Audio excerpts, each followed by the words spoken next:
Hey guys, this is Dr. Hub. In case you haven't subscribed, please do subscribe for updates.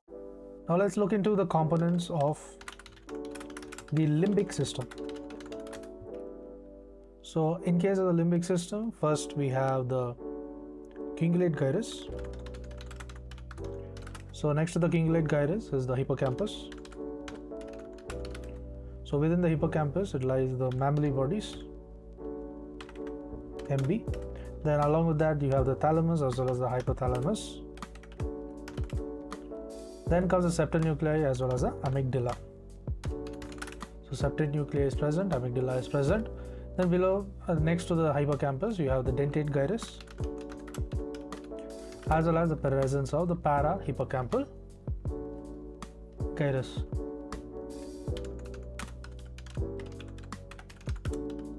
Parahippocampal gyrus. To learn and grow daily like this, please do subscribe.